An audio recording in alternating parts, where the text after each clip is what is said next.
back to the 81st episode of the Tundra Cast. And today I got Ryan. What's up, boys? And join us today in his debut is Varun. Oh, what's up, everyone? And so today we made a tier list, and we thought it'd be fun to rank these coaches in different segments, different tiers, whatever you want to call it.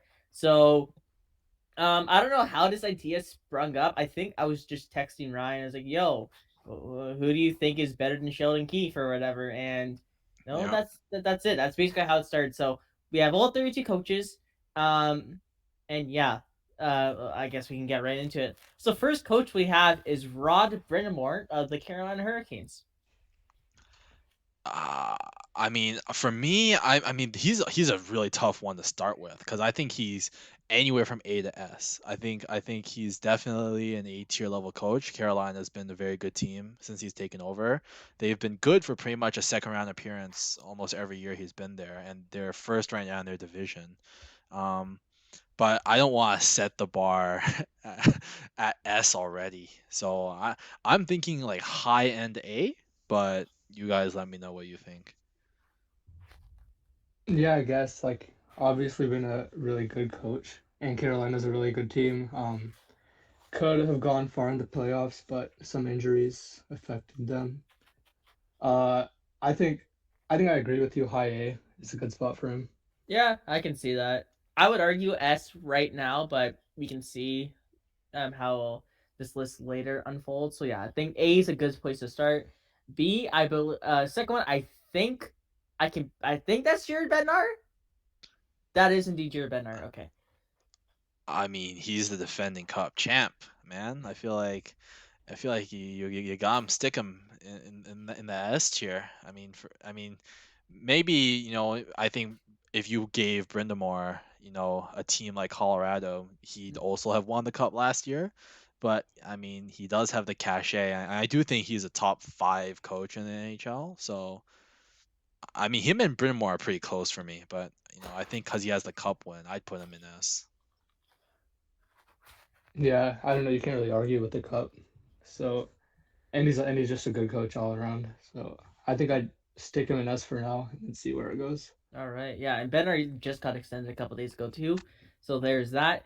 Craig Berube also just won a cup. What 4 years ago? 2019. 2019, I think, yeah, three years ago, 4 years ago. I mean, Yeah. Tampa's won the two in Colorado, so 4 seasons ago, right? Because Right. Tampa had the two and Colorado won last year. Yeah. I mean, like St. Louis has been bad this year, but is that really on Berube? I don't know. They have a crap defense. They got two AHL goalies in that, so like it's not on him on any means. Obviously, he was the one that got them that cup win. When I think they're like dead last in the league at some point during that season, then they went on that incredible run. Um, for me, I would argue maybe high B, lower end A, just because until this year, St. Louis has been such a competitive team, not just in regular season but in playoffs as well. I so no, I probably argue around B. Berube is a really interesting one because I think he obviously has the cachet, but I do think in in the last 2 to 3 seasons, really, I mean, St. Louis really looked has been a really up and down team. You know what I mean? There hasn't been much consistency in the play of the players. And obviously, this season you can't put the like he's I don't think he's an incredible coach like he was being made out to be the year they won the cup, but I also don't think he's like a terrible coach. You know what I mean? I think he's somewhere in between. And it doesn't really help that St. Louis's roster has kind of degraded so much over the last 2 seasons. Like Braden Shen's regressed, Ryan O'Reilly regressed in a heavy way for them this season. Their young guys aren't really stepping up, and he is so much so that he had to call them out. Remember, like a Yeah. couple weeks ago, he called out Kyrou and Robert Thomas basically, saying our young guys got paid and they're not playing like they got paid. Um, I'd agree B, but I'm not sure if I would still consider him an A tier coach anymore, just because the last 2 to 3 seasons, I just don't think the consistency has been there. When I think of an A tier coach, I think of a coach where if he's your coach, your team is going to be consistently good, as long as you're the coach. Yeah. right? You're allowed to have like Mhm. spells like a week here, a week there, because no team is going to be amazing for the entire season. But I think with St. Louis, is the last 2 seasons, they've had too many stretches where it's been like they start off like the first 2 months of the year last season, they were abysmal, right? And then this year they've been really bad for really long stretches. I'd go B. I think B is pretty safe for him. Okay. Rick Bonus. I mean, he's okay, I guess. Like he did get the Dallas Stars to that Cup final appearance in 2020, but I mean, how much was that due to Anton Hudobin playing absolutely out of his head? Um, like he's not the worst, but like he's kind of out of touch with today's game. Like you just kind of saw it in that Dallas Calgary series where um he can't get any offense out of any guys, and all he really does is, you dump the puck in and you bang and crash net, and it worked well for Winnipeg to start off the season. Recently, I'm pretty sure they've been a bottom five team since 2023. Yeah, Um, so yeah, I probably argue C.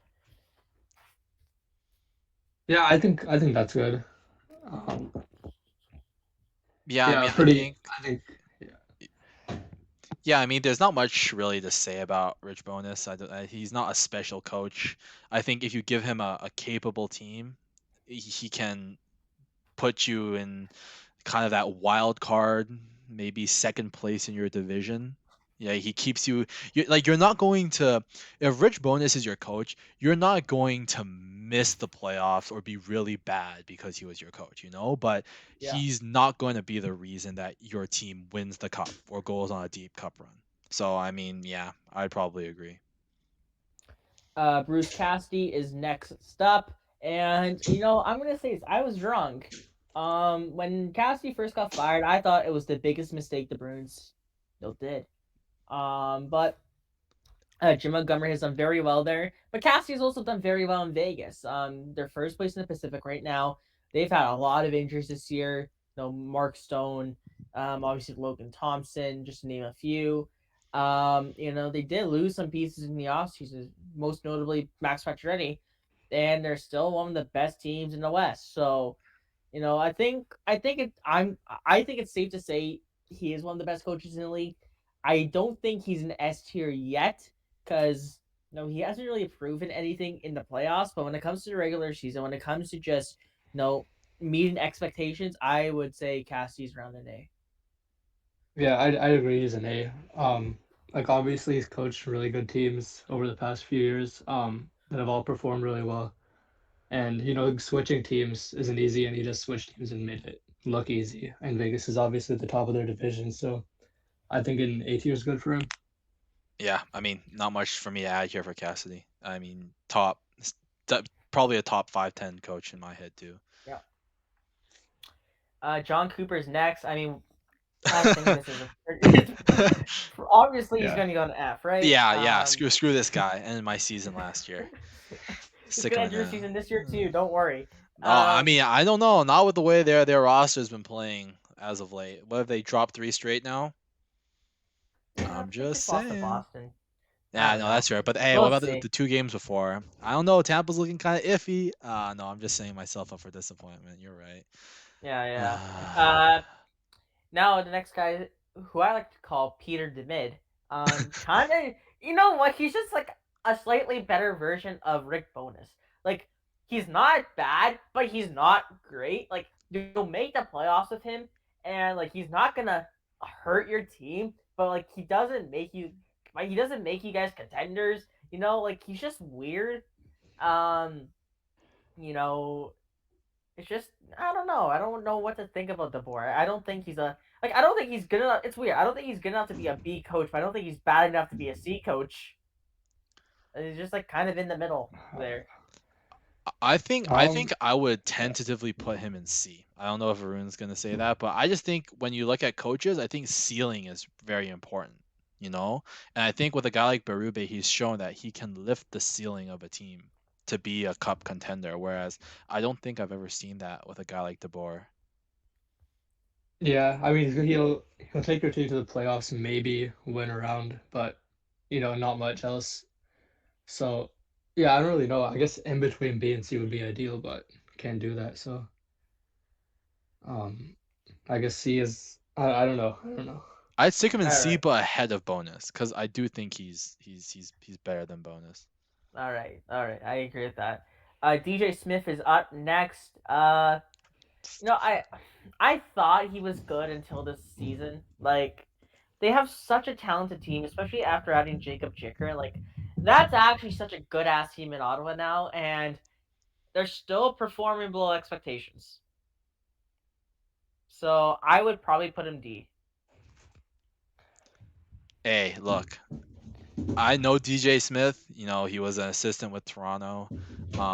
I think he was responsible for our penalty kill the year before he left but before he left for Ottawa, and that was one of the best penalty kills the Leafs had in the new era with Matthews, Marner, and Nylander. So I do like him, but also he's coaching Ottawa now, so I don't like him. And I wouldn't. I think D is fair for him because with a lot of these other coaches that are ahead of him right now, I think to be a C tier level coach, your floor has to be like you've either proven you can take a team to the playoffs, or you've shown that, especially for some of these coaches that are newer, you have shown that you can really help young players grow, right? To Yeah. be in that C plus tier, C, B, A, or S, right? And I think with DJ, he hasn't really shown either. You know what I mean? Like, yeah, you can say Batherson and Josh Norris, but Josh Norris has kind of struggled this season, plus the injuries, and how much of Batherson was really DJ Smith. I would argue none. I think Batherson is just a very good player. And obviously Ottawa hasn't really found success winning hockey games consistently with DJ. And so I think you can't really put him higher than a D until he can prove he can get a team to the playoffs. Okay. Yeah, I agree with that. I mean, he's also kind of absolutely ruined the Brinket. So there's That's that. true. Yeah. Um, Mm, Next is Dallas Aikens. Yeah, straight to F. yep. I've watched this man destroy the Edmonton Oilers. I'm so happy he's doing that to the Anaheim Ducks. He sucks. Next, we got Dean Evason from Minnesota. I mean, Minnesota's been really, really good this year, and I mean, we talked about Phil Gustafson a few weeks ago. I mean, he's been unbelievable, but the Minnesota has a crap ton of role players, and yet like they could be first in the Central. I mean, Ryan Hartman turned into an absolute beast under this guy. I think he had like 30 goals last year. This year Yep. is 30 points in 50 games. That's still pretty good for a guy like Ryan Hartman. Frederick Gaudreau is on pace for back-to-back 40-point seasons. Marcus Foligno somehow a bottom six grinder turned into a good top six guy. Kirill Kaprizov obviously took off under him. Uh, Matt Boldy's fit in well there. For me, Evanson, I'd rank him probably around a B. Honestly, I think he's just been a solid coach for them. We'll see if Minnesota can finally stay out of mediocrity and do something this year in the playoffs. But until then, I think B's a pretty fair grade. Yeah, Oh I yeah, agree. I guess yeah, I guess yeah, players look amazing under him, and Minnesota, like you said, I guess he turns these guys into really good players. So I think yeah, B would be good. You gotta keep in mind they lost a really good player in the Yeah. Fiala. offseason in Fiala, and Mm-hmm. they had a bit of a slow start to the season because they just couldn't find ways to score. And I mean, that kind of happens when your team's second best goal scorer gets traded away, but they're finding ways to win games. They've uncovered a Vesna caliber goaltender, um, and that team is nasty to play against. And so I think B is a good spot for him. One more thing, Marcus Johansson there, 9 points in 11 games. So like, even like the depth players are finding key roles there. So yeah, I think B is perfect. Hopefully Minnesota can actually do something in the playoffs because I want to see Minnesota succeed. To be honest. Um, Next, this is where I feel like there might be some disagreements. I don't think Gerard Gallant's a good coach at all. The underlying numbers for the Rangers are just absolutely terrible. The things that are keeping them afloat are Igor Shesterkin, the world's best actor because he dies a lot. Um, Keandre Miller is great. Adam Fox, and they got a lethal offense, but how much of their success is due to Goliath? I don't think a lot of it is. I think a lot of it's due to Chris Drury. The players they have there, they're basically a super team. If you want to think of a super team in the NHL, that's what they are. Just a ton of all stars, and they're just a deep ass team. And the 5v5 analytics hate them. So no, they got. I mean, Yeah, they got absolutely outplayed in that Pittsburgh series. I don't. If Crosby didn't get injured, I mean, the Penguins win that in 5 or 6. Same thing with Jari because Jari got hurt game 1, and then it was Louis Domingue until game 7, right? So if Jari and Crosby play that full series, the Rangers don't even go to the third round. So for me, I would put Gallant around the C. I don't know about you guys. yeah. I think you summed it up pretty well. I think the Rangers, like obviously have an insanely talented roster. Like just looking up and down, it's like it's absolutely insane. So, and I don't think that Gerard Gallant is any part of how good they've been this season. Just looking at like the record and how they play against certain teams. Yeah, I think I'd put him around a C too. It's a tough one for me because I think Gallant. I think a couple years ago when he was coaching Vegas. Vegas, yeah, I thought he was a really good coach then, right? If you asked me back then, I would have said he was easily an A tier coach because he took a team that not a lot of people were expecting to be as good as they were, and he made them great. And so from that aspect, I want to put him in A. I would put him in A, but obviously with New York, I agree. I don't think he's been the reason that they're winning games, right? So it's a bit tough for me. I would say probably low end B, high end C. But we can probably put him near the top of C. I think All right. that's fair. All right. Next, Don Granado from Buffalo, who's completely changed around that culture. I mean, Tage Thompson. I think Granado put Thompson at center, and that's what got Thompson going. He's unlocked Casey Middlestat's potential. Um, Oh yeah, a- Millsats look great. After Yeah, Kruger completely ruined Jeff Skinner has looked better than ever. That Buffalo team's scary. Like that's gonna be a good team in 2 years, especially with all their prospects coming up. If all they can find is a reliable goaltender, because UPL has sucked ass Hey, there. Devin Levi. Hey, he I might. know I mean, yeah, they do have Levi coming up, but like that's gonna be such a good team in the future. Right now, I would put him in the B tier, and once Buffalo starts making the playoffs consistently year after year, that might go up to an A. yeah. I think yeah. Players look great under him. Like you said, Tage Thompson, Jeff Skinner. They've like turned their careers on completely.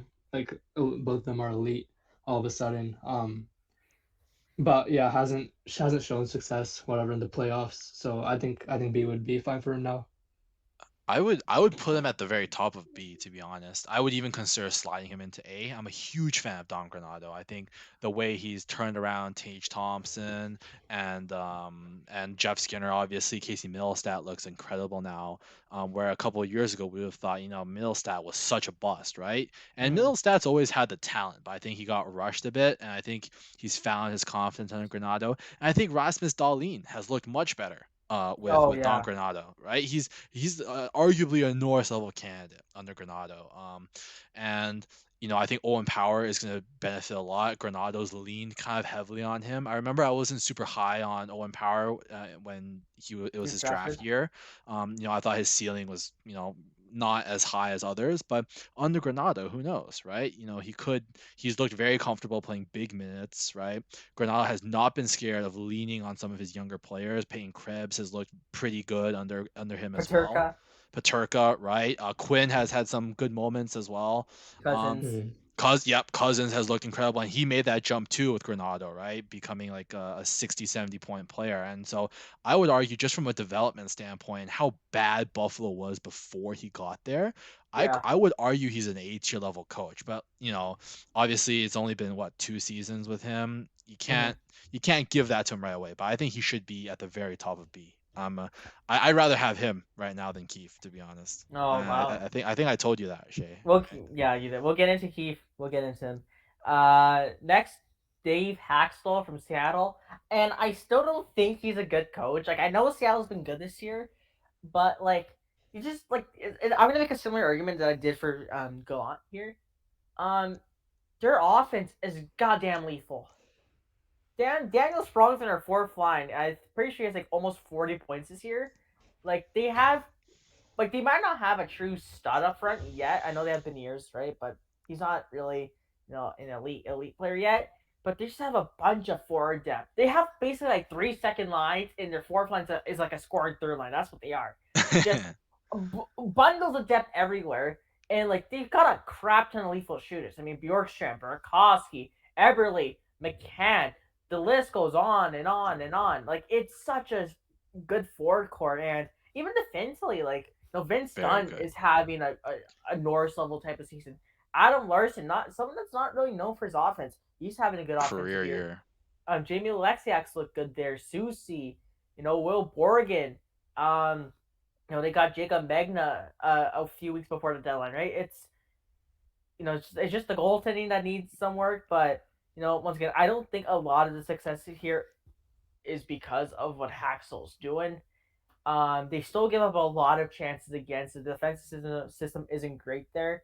The thing that's keeping them alive though are once again the forwards. I forgot to mention Ely Tolfanen. Oh, Um, well, waiver pickup. Wow. Yeah. yeah, I mean, good thing we didn't have Rossi on here because that would have pissed him off. But yeah, like for me, like, no, is he DJ Smith bad? No, but is he up in the Granados, the Berubes? Definitely not. I would probably put him like behind bonus at C. Yeah, I agree. Yeah. All right, John Hines. I'll let you guys talk because I've been talking forever. So I want you guys to get to some arguments in. I think with John Hines, Nashville obviously not an ideal season. They're battling for their playoff lives right now.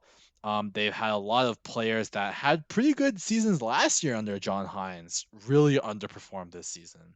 Fabro's taken a step back. Jeannot took a step back. How they were able to get how much they got for him is still a shock to me. I know it's Tampa, and you should give him the benefit of the doubt, but I mean the way he was playing with Nashville, I was shocked.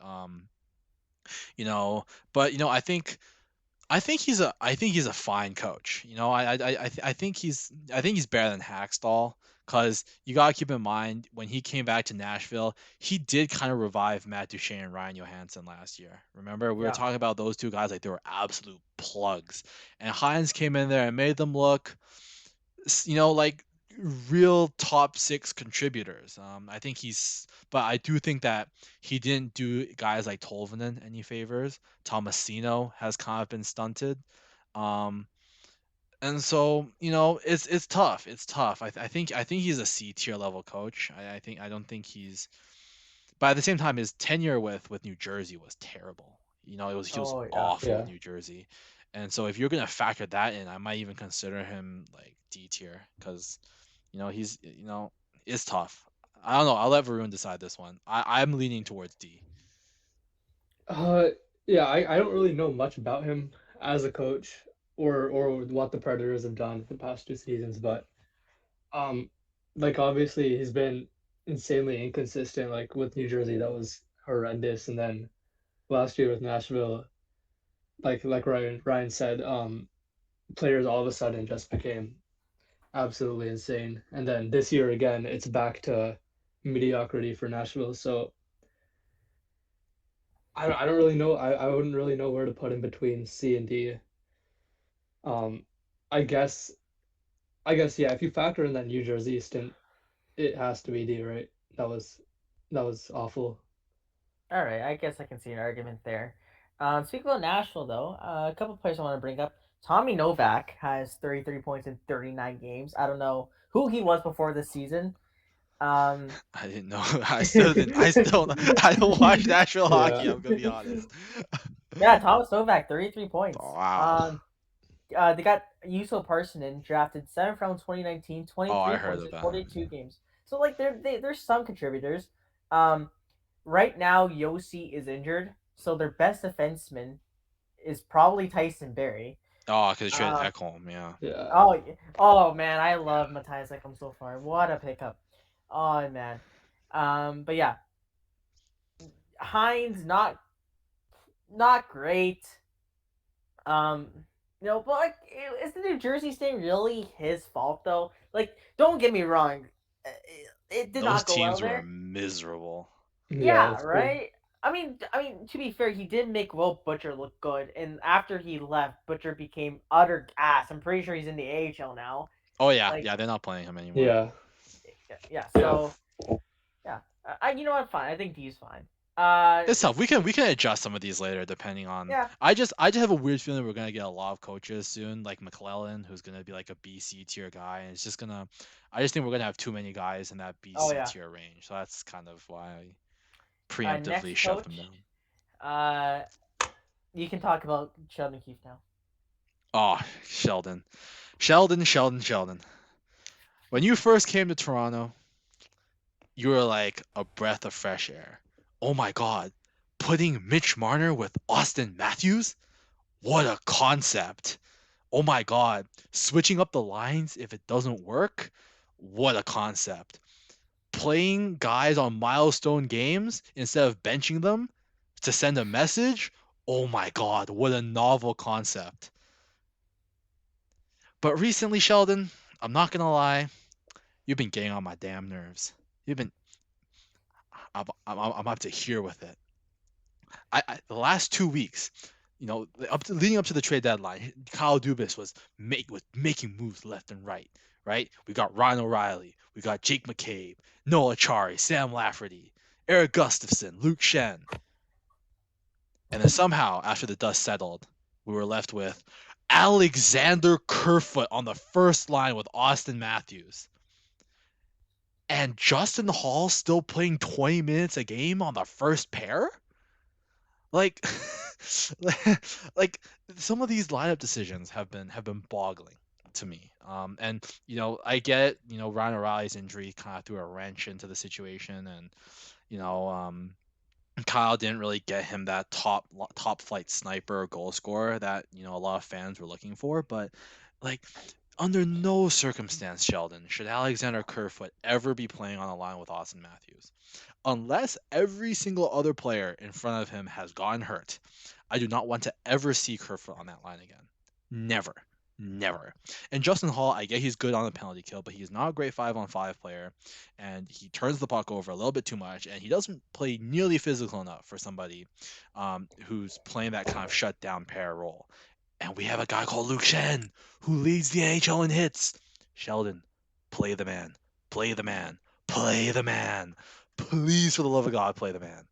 Um, and I think Sheldon's a good coach. Don't get me wrong. I think I'd put him above Berube, but under Granado. So I have him like right there in B tier because if we're being honest, Sheldon hasn't proved anything in the playoffs.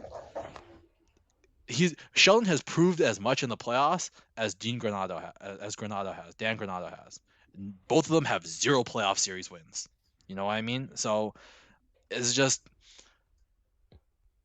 I feel like we were talking. The reason we got into this video idea is Shea was talking at the end of the season, if Toronto loses in the first round, do we fire Keefe? And I was saying yes, and Shea was like, who would be better? And I don't know. I don't think there's many coaches that are better than Sheldon Keefe, but I think we need a new voice in there. And I think he's made some decisions that I just frankly cannot understand. Um, But at the same time, Toronto has done a very good job of, getting players to produce when they come here. Bunting came to Toronto and, he became a really good player. Cal Yarncroke's on pace for a career high this season with Toronto. Keith, even the whole Hall's not good. He's not great. He's fine. And I think Keith has a kind of a role to play in that. He's made Justin Hall look like a serviceable NHL level defenseman since he come coach for Toronto. Um, there are highlights, and Camp has obviously been incredible for Toronto, but I think he was underrated in Chicago to begin with. So it's interesting. And Keith did a great job with the Marlies, and so I think he's a good coach, but I just don't think he's a top five coach in the NHL, and Toronto's a top five team in the NHL in my head on paper. So I just that's kind of my thoughts on him. Very, very bipolar of me, I know, but it's kind of where it's at. I don't know what else to really add. I think you hit everything on the head there. Um, Is that Lalonde next? yes, no, Yeah. it's Gru. It's Gru. No, yeah, but yeah. He, if he does end up getting fired, um, I can like, I think Keith would get hired pretty quickly if he were to be let go. Um, but yeah, this season has definitely been kind of head scratching, from to say the least. Derek Lalonde's up next. And it's only his first season coaching, so I think just because of that we can give him a C tier because no, it's 1 year. Yes, the wings will look good, but no, there's not really enough of a sample size to go, to judge that off, right? So to me, I just put him a C. That doesn't mean he's been bad or anything. It's just you know he's still kind of a rookie in the coaching realm. Yeah, I guess not a big enough sample size yet to judge him accurately. Is it the coach? Is it the team? Right? Yeah, and to be fair to Lalonde, some of Yzerman's decisions in free agency this year look kind of bad under Lalonde, What do and you so mean? Ben Sherrod 4.5 wasn't a bad idea the day it was signed. Kubelik's had some flashes. Kopp hasn't looked quite the same, right? And so there's like I think we need a bit more of a sample size and try to figure out, is it the coach the reason why some of these players like Kopp and Perron aren't really playing up to their usual standards, or was it an ill-advised idea for Yzerman to be kind of handing out some of these contracts? I think Sider's step back this season was clearly not Lalonde's fault. Yeah. Like Yzerman brought in Sherratt, and I think when you pay a guy that much money, the expectation, the whole point in Yzerman's mind was to play him with Sider, right? Give him a veteran to play with. And Hmm. so I don't really think that's Lalonde's fault. And Bertuzzi obviously hasn't played much this season. Vrana didn't play for them basically.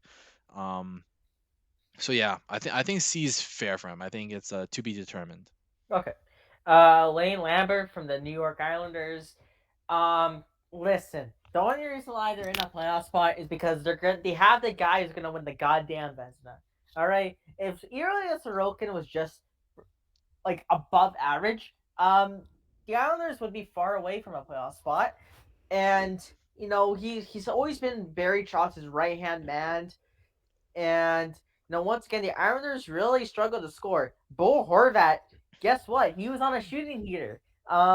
He hasn't really been good in New York, right? So, similar to Lalonde, I'm gonna give him a C just because the sample size really isn't there.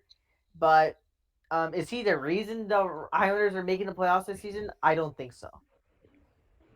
Yeah, I agree. Yeah, yeah, that's true. Next, Brad Larson, easy one there. Yeah. I mean, all I hear is Columbus fans wanting him gone. Like they don't like him, and I get that he's been killed by the injury bug, but even last season they were just not good. Nah, if you're a Columbus fan, you got if this grade changes. If you get the first pick and you get Connor Bedard, Larson automatically S tier coach because he was the main reason, the driving force behind Yeah. them getting Bedard. So this Mhm. this this is a to be determined for me. if if they end up getting Bedard, I think he deserves a statue outside of what's the arena called again? Nationwide? Nationwide. Yeah, Nationwide. But no, I mean from a pure coaching perspective, yeah, I mean, he's miserable. Yeah. Peter Laviolette from the Washington Capitals. Now, I don't think it's not Lavi's fault that the Caps have struggled this season. It's an old team. Half the roster kind of just died this year. They had Orlov out. Carlson was hurt for a while. Backstrom was hurt for a long time. Wilson, Oshie. Um, no, I don't even think Kuznetsov was hurt. I think he just kind of sucks. Um, no, it's not Lavi's fault, but I think he will get the axe simply because you have Alexander Ovechkin. You shouldn't be missing the playoffs, and they're gonna have to have a scapegoat. So I think he'll be unrightfully fired, but he wasn't the reason why they don't miss the playoffs. But I still think he's a decent coach. Like, he did well in Carolina. Obviously, won a cup there. He did well in Philly, right? He did pretty good in Nashville. Got them to the Cup Finals, right? And in Washington, no, eh, they haven't really made it past the first round since he's been there. But no, his teams haven't been the greatest either. So he does have history of success in the past. Even though recently it's been kind of rocky, I would probably put him like lower end of the B tier. Hmm. Yeah, yeah. Obviously, Washington does have a skilled team up and down the roster, but yeah, I think he will get fired, and I know Washington fans want him gone after the season, like absolutely. But I don't watch Caps games. I don't know how they play. I don't know how much of it I can blame on Laviolette. So yeah, based on what he's done in the past, I think B is good for him. Hey, look, all I know is Rasmus Sandin looks like a Norris level defenseman on his roster. So look, like, why didn't we get a sniper with the first round pick we got from Sandin, man? Yeah, sure, yeah, B's fine, B's fine. All I think right. B's perfect. Todd McClellan. I don't like this guy because he kind of tanked my team. But You gotta um, respect it though. He's doing well what this year with LA. I don't know how, man. Like it's like the guy kills prospects, and yet I mean, Byfield's been good there, but like Kaliev, Kupari, Anderson, Dolan's still been kind of crappy. Like they haven't been great there still. Like especially in Kupari's case, right? I think he only has like 8 points or something like that. He's been kind of awful. Um, you know, obviously LA's. I don't want to face LA in the first round again this year. Please, give me Vegas. Give me fuck. I take Colorado because Colorado's not as good as this year as they were last year. Please, just don't give me LA because I literally think LA is the team to come out of the West. I do, and I know McClellan's had success this year, but I think that's just such a deep ass team, man. Like they were winning games with .800 goaltending. They're winning games with Phoenix Copley as their starting goalie. I know they Yeah, got but Korpisalo, but McClellan's still. also been the coach during that entire time, right? Yeah, but listen, he's also fat. I don't like him. I don't know, man. I think you're a little bit you're looking at this with a certain tint in your glasses, Wow, because he it's not used to. like he coached my team for like 3 years, man. 4 years.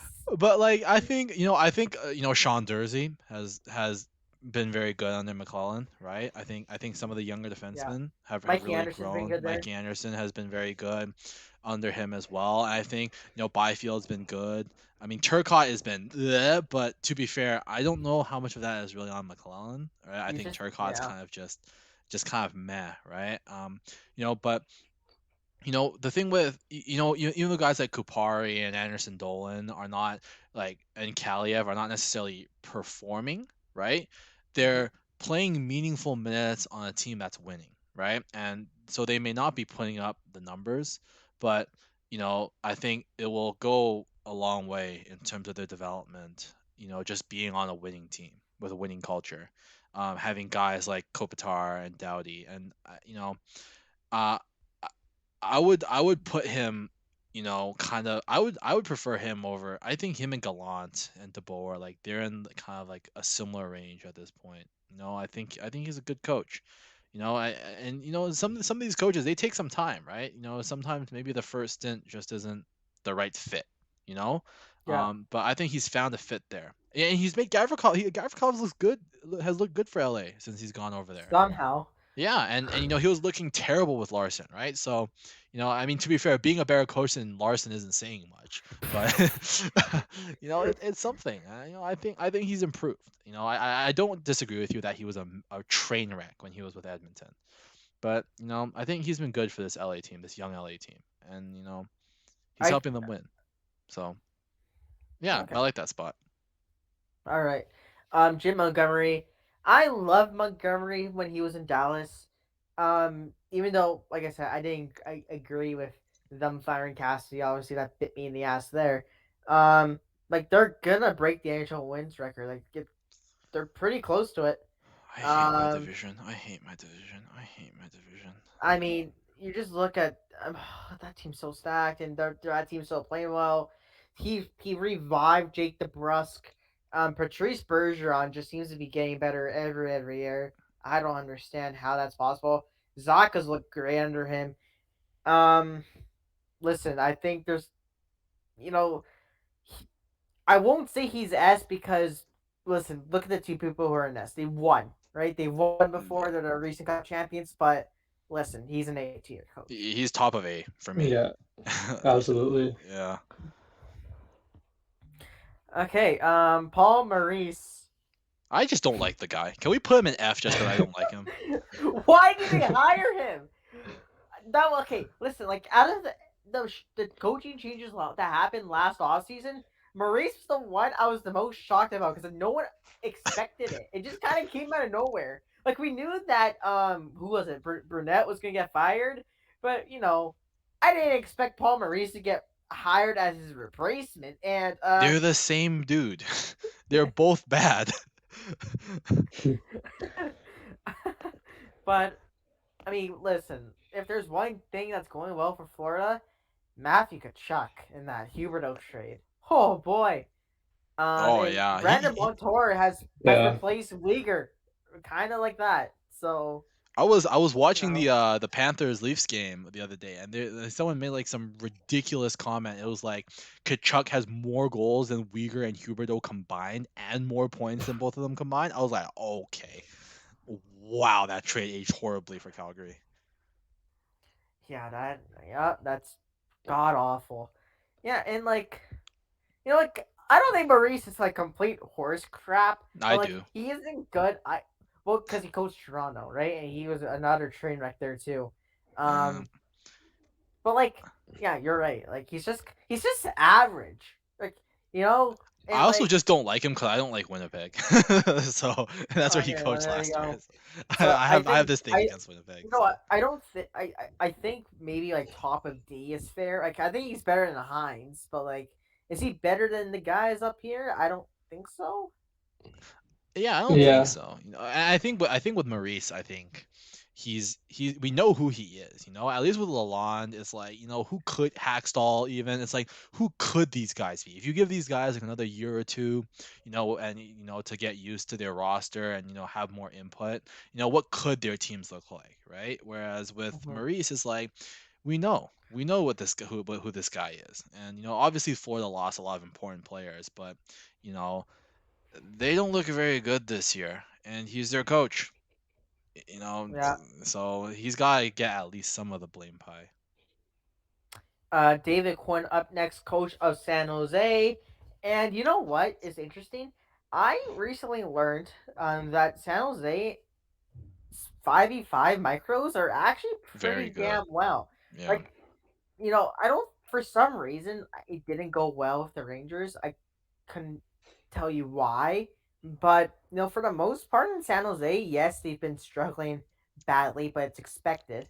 Um, like, I don't think he's been bad there. And, for me, I'm going to put him C because it's kind of like Lalonde, kind of like Hacksaw, right? Let's see where he is a year, 2 years with San Jose. But to start off his tenure, like he actually's been pretty impressive there. And Eric Carlson had just completely revived his his career under him, right? He's back to the old Eric Carlson. He might be better. He's playing actually He's current better. Eric. Yeah, Yeah. he's better than Brian Carlson right now, right? So you know what? Like I think middle of C is pretty fair. Just right in the middle. Yeah, I mean, San Jose is the worst team in the league right now. I don't know how much you can blame on him though. Yeah, Yeah, I guess he's fine. Mediocre. yeah.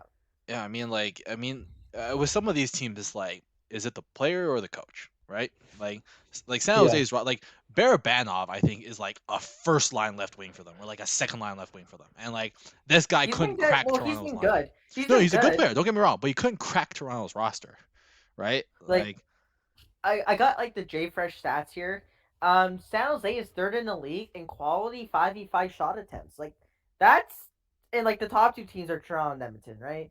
And below them, below San Jose is Vegas, Tampa, New Jersey. This is like elite company right here, right? yeah. So the Quinn's doing something right there, and I'm excited to see guys like Eklund and guys like Oh yeah, Bordeleau and Bordelot. Wise Black, eh, San Jose it's gonna be a rough next 2 to 3 years. Don't get me wrong, but hey, you got a chance at Connor Bedard or Adam Fantilli or Will Smith or Michikov. They're gonna get a dang good player.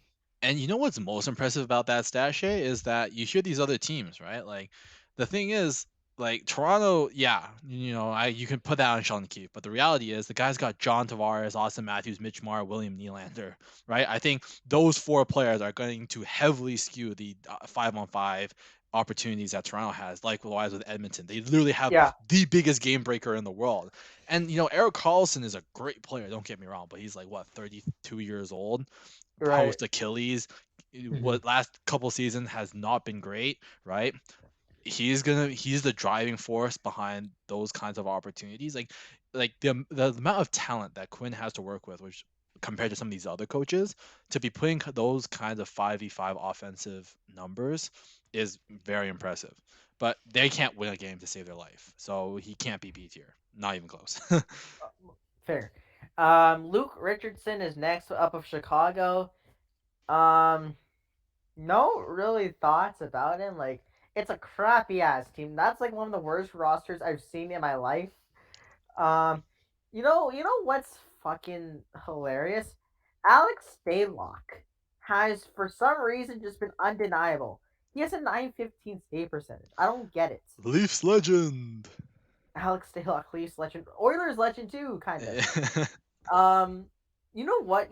This could be a topic for another video, but dude, the league average save percentage is low this year. It's like 901. Like goalie, 901 like Shelby Drive. Sorry. every year, dude, like the Goes. save percentage decreases. It's weird. Like I know scoring's going up, but my god, even like Vasi's at a 913 this year. Samsonov, who's been unbelievable this year, 914. Like there's only like five goalies above 915. Leafs are being Tampa. We got the better goalie this season. Let's go. Let's go, You're Sammy. coping, bud. You're coping. But yeah, Luke Richardson, I have no thoughts. I'm just gonna put him in C because we'll see what happens. That's they're not gonna be good for a while. That's for sure. Yeah. Shitty team.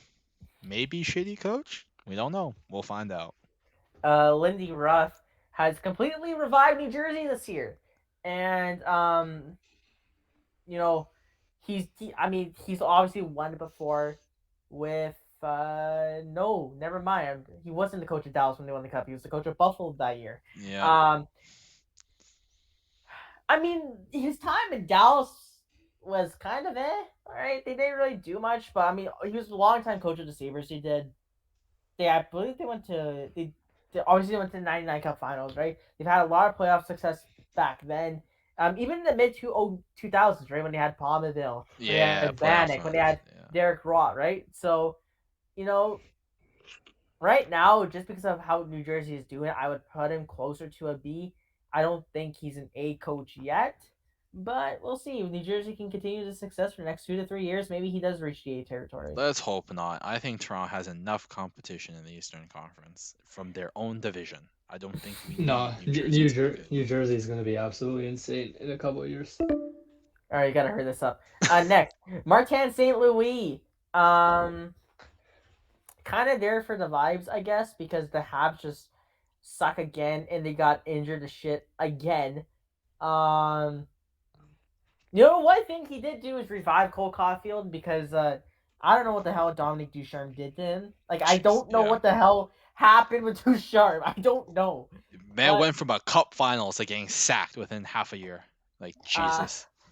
I mean their goalies have been like I know like the raw stats like raw goals against average, raw save percentage looks crap, but like, their goalies actually haven't been that bad. I'm pretty sure I know multiples is a positive and goal save above expected.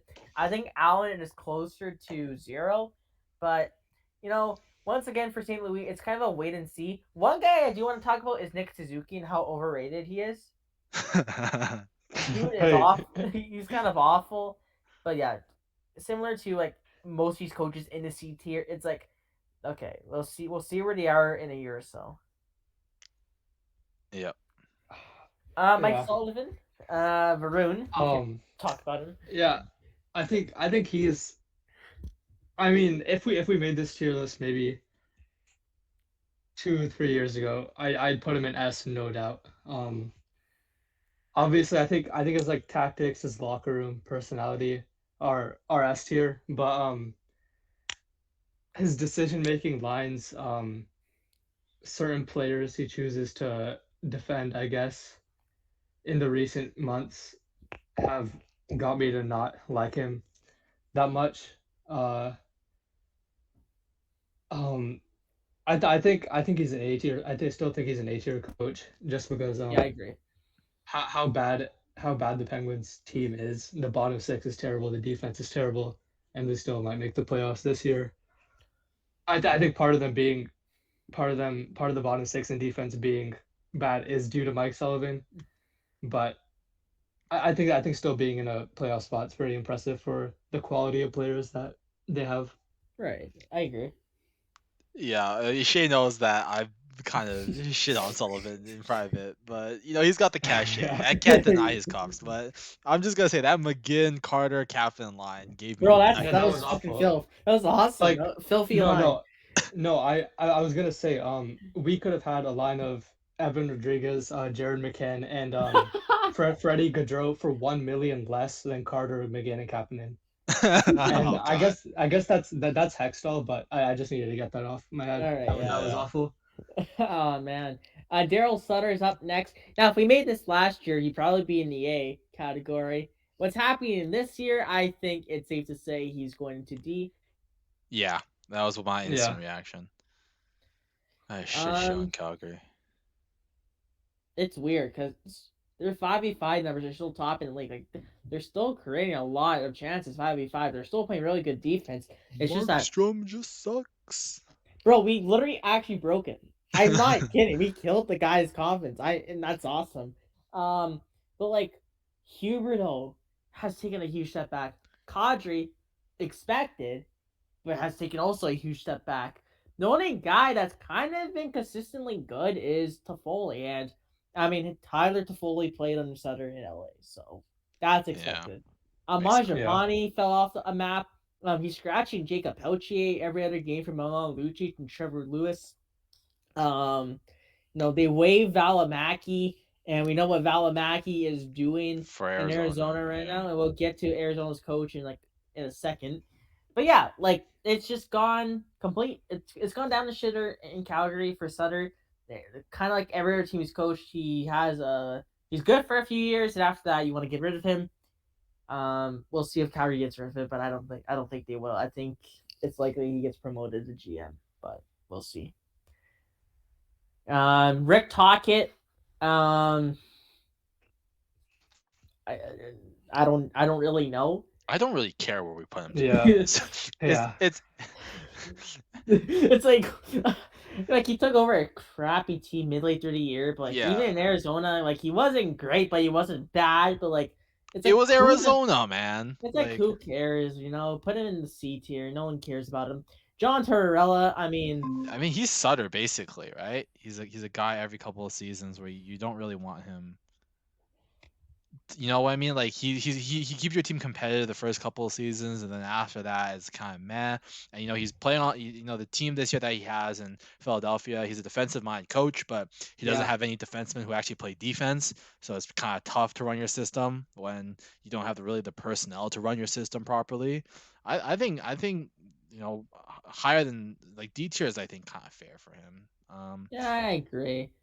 I think he's better than Maurice. Like, if Yeah. players buy into his system, I mean, then you're gonna succeed. But he's a fucking hard ass. Like, who wants Oh to play yeah. under Tortorella, right? Yeah. Um, yeah. Andre Turingi from Arizona. Listen, I don't care if Arizona gets like 5 straight cups. Fuck this guy. All right, he cost Team Canada gold in No, 2020, I no, that's believe. facts. Nah, fuck this loser. Nah, but in all seriousness, I mean, he's done a great job there. That defense is a complete horseshit, but Moser and Valimaki are carrying it right now. Michelli's looked great on him. Nick Schmaltz, Clayton Keller obviously has looked freaking beyond elite there. Um, Kraus has been great. Even like guys like Jack McBain have been good there. Nick Bukes had a really good year under him, and obviously got traded to Edmonton.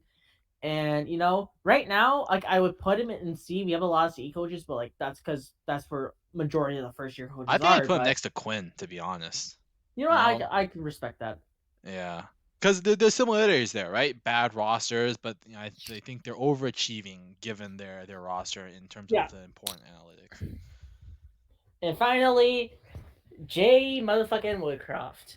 Oh, of This is course you the put him first. last. No, I mean it was. I swear to God, it was randomized. I didn't Uh-huh. expect him to be Uh-huh.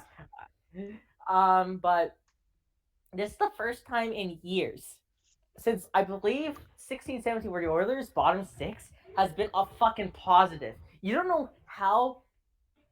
You know that's frustrating to be honest because um the Oilers' bottom six in the past few years have consisted of bum plugs like Yoki Nygaard, James Neal, Alex Chason. But guess what? This year we got depth. Actually, you know, Matthias Yamark has been a defensive stud 5v5. He's been chipping in. Warren Fogle, a guy who I've been harsh on ever since he came to Edmonton. No, he's been contributing positively there. Like most of their bottom six, besides I believe Klim Costin, who's an amazing finisher, but 5v5 he's kind of eh. Um, like their 5v5 numbers, goal expected goals for percentage, all that they're above 50, and sure the defense hasn't been great there, but how much you blame that on Woodcroft, right? I mean, Ken Yeah. Holland went into the fucking season with the right hand side of Bouchard, Barry, and CC, right? So I don't really blame him there, and he turned around the team when he took over back in February. For me, I would put him next to Keith. I think both of them share similar quantities. I think they're both good coaches. Like Keith, there is some times where Woodcroft will make head scratching decisions, but a lot of the times, even though you don't agree with it, they do work out. I would like to see more of a sample size with Woodcroft. Um, but you can't deny that he's miles better than Dave Tippett, and he's probably the best coach the Oilers have had in the past. Probably since no, he's probably their best coach since Glenn Savers. It's the glory days. So I think that's pretty fair. I don't know about you, Ryan. Yeah, no, I agree. I agree. I think that's a good way to end things off with an impassioned rant from our resident Oilers fan. Unfortunately, we're about to this call's about to end, so we're gonna have to wrap up recording.